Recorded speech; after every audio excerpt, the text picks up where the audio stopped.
Welcome back to the NBA playoffs on NBC at the half. The Knicks and the Heat here in Miami, tied at 50 apiece. Paul Sunderland with you courtside at the Miami Arena. Had a chance to speak with both coaches at the half. Jeff Van Gundy very, very pleased with the aggressiveness of Allen Houston in the second quarter.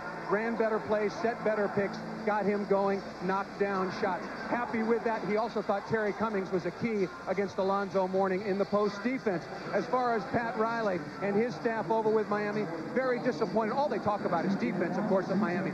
Very disappointed in their transition defense. Thought that New York was getting way too many easy shots. Back to you guys at the table. Thank you, Paul. Chris Mills forcing it up and gets it. With Rashawn Leonard draped over him. Mills, his first 2 points.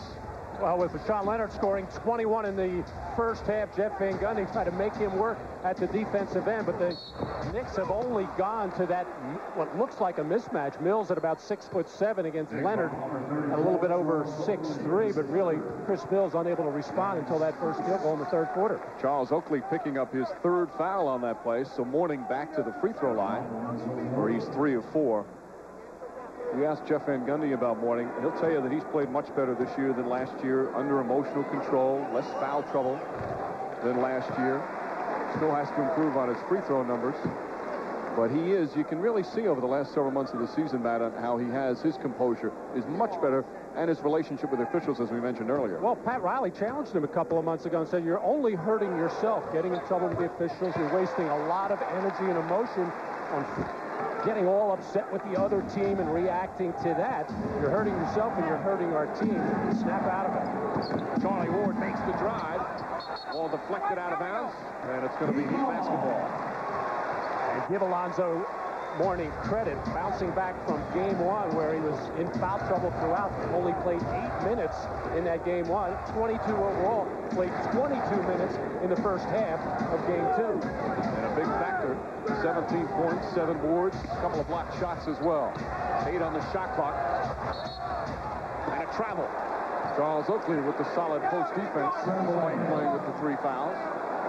Part of the Knicks game plan with Alonzo when he catches it that tight to the lane, and it is way too tight. Got to take away middle. Even though Alonzo has improved his drop step and his move to the baseline, they'd rather make him go there because it creates too many problems for your defense when he does get to the middle.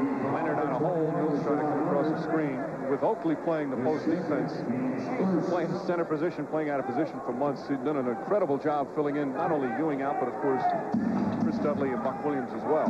Mike, in past years, Oakley played the center quite a bit to body them, but don't forget Patrick Ewing was alongside to do other things, clog the lane, block shots, and protect. It's a little different right now, and your next biggest guy is Larry Johnson at about 6'7", and who really doesn't play big defensively. Houston makes the move and puts it in.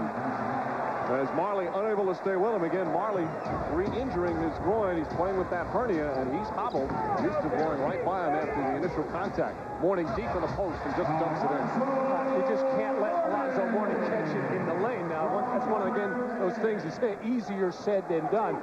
Charles Oakley just not mobile enough, quick enough to get around and front Alonzo Mourning. Little surprised Jeff Van Gundy not coming back with Cummings, who was shaky offensively, but did pull down 7 rebounds in that first half. And I thought did a decent job with Mourning.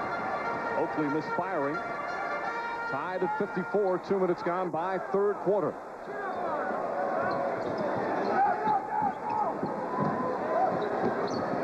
Hardaway, just 2 of 8 from the field in the first half. Flips it up there. Johnson the rebound. Hardaway did have 5 assists.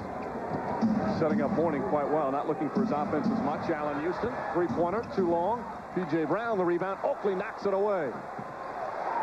The intangibles of Charles Oakley.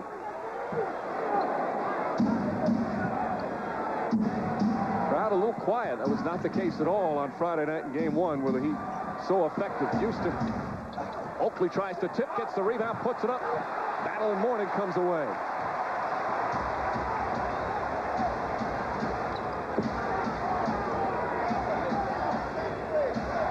Leonard looking to take advantage of Charlie Ward posting up. Oakley comes to help out on defense. Tough shot, and Leonard puts it in.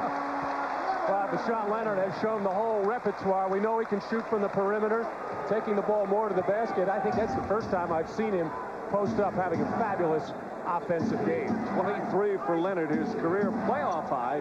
is 24. This is only the second year he's been in the postseason. Last year was his debut in the playoffs. Charlie Ward hard at Mourning, puts it in, and a foul. Charlie Ward goes right at Mourning. That is a chance for a three-point play. Well, Dan Marley, and we don't want to belabor the point, playing with a hernia, trying to get up in on Allen Houston, take him off the jump shot, make him a driver, where in game one, Allen Houston struggled in that area, driving too far, getting the shot blocked. And on this particular play, Allen Houston was the passer from up top. Charlie Ward, playing off the ball, did a nice job challenging Alonzo Mourning. At the other end of the floor, I'm a little surprised that Miami is not taking the ball harder to the basket. There is just no shot blocking threat for the Knicks right now. Ward completes the three-point play. That foul on Mourning, Matt, his third. Certainly not the foul difficulty that he was in game one.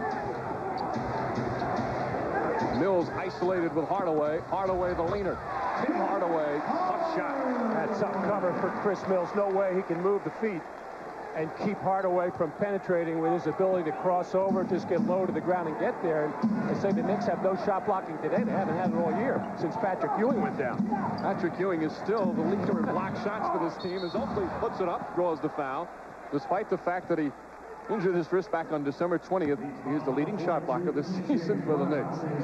And Patrick Ewing had quite a bit of comment on after game one as to showing his frustration about feeling if he had played, he would have been able to obviously do a much better job for the Knicks, and he desperately wants to play. But the New York organization and team doctors are saying nada for now. The word today is that it's unlikely he will play in the first round.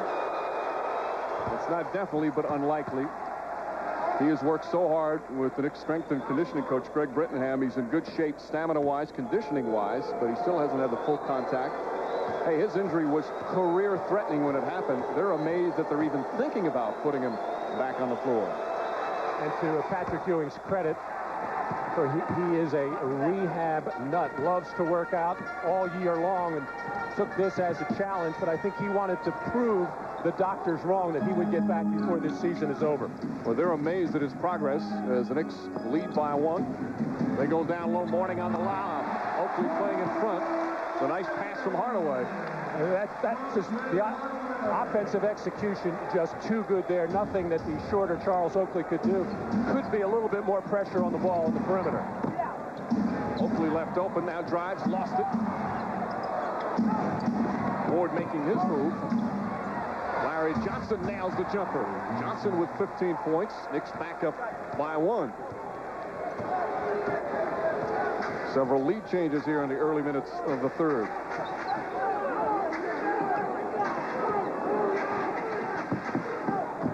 Leonard, plenty of time, gets it down to Mourning, passing up the shot. Hardaway, the little hop step, short on the three. Oakley, the rebound. Tim Hardaway been very quiet offensively this game. Does have 10 points. 3 for 11 from the field. Usually picks a point in the third quarter, fourth quarter to really rev it up offensively and try and take the game over. Larry Johnson called for travel. That's the 10th Knick turnover, same as the Miami Heat. This one very close here in the third. Just over 5 minutes gone by. Knicks with a 1-point advantage.